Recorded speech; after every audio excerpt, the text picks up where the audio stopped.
కంచిపట్టు చీరల సామ్రాజ్యం తెలుగు ప్రజల షాపింగ్ ప్రపంచం వారాహి సిల్క్స్ కూకట్పల్లిలో ఏప్రిల్ 4న గొప్ప ప్రారంభం. భర్త అత్తింటి వేధింపులు తాళలేక ఓ నవ్వ వధువు పుట్టింటికి వచ్చి 3 భవనంపై నుంచి దూకి ఆత్మహత్య చేసుకుంది. ఈ సంఘటన ముషీరాబాద్ పోలీస్ స్టేషన్ పరిధిలోని భోలక్పూర్లో గురువారం ఉదయం 11 గంటలకు జరిగింది. ఆలస్యంగా వెలుగులోకి వచ్చిన ఈ ఘటన వివరాలు భోలక్పూర్కు చెందిన సౌజన్యకు మూసాపేటకు చెందిన జిమ్ నిర్వాహకుడు శబరీష్ యాదవ్తో 4 నెలల క్రితం వివాహం జరిగింది.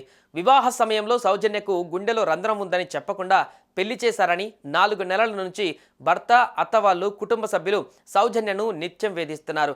ఈ విషయం చెప్పనందుకు అదనపు కట్నం బంగారం తీసుకురావాలని వేధింపులు ఎక్కువ చేశారు. పలుమార్లు నవవధువు సౌజన్యను పుట్టింటికి పంపించి వేశారు. అయితే బుధవారం ఉదయం అత్తవారింటికి కుటుంబ సభ్యులతో వెళ్లిన సౌజన్యతో భర్త అత్తవాళ్ళు కుటుంబ సభ్యులు గొడవపడి అవసరం లేదంటూ పంపించి వేశారు. దీంతో మనస్తాపం చెందిన సౌజన్య పుట్టింటికి వచ్చిన తర్వాత గురువారం ఉదయం 11 గంటలకు సమయంలో 3 భవనం పైకి వెళ్లి కిందకు దూకి ఆత్మహత్య చేసుకుంది. తలకు తీవ్ర గాయాలైన ఆమెను చికిత్స కోసం గాంధీ ఆసుపత్రికి తరలించగా కొద్దిసేపటికే మృతి చెందినట్లు ముషీరాబాద్ పోలీసులు తెలిపారు.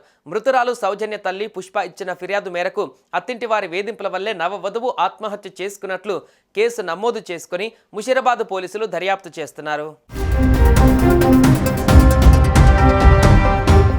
సుమన్ టీవీలో మీ పర్సనల్ అండ్ బిజినెస్ ప్రమోషన్స్ కోసం కింది నెంబర్కి కాంటాక్ట్ చేయండి.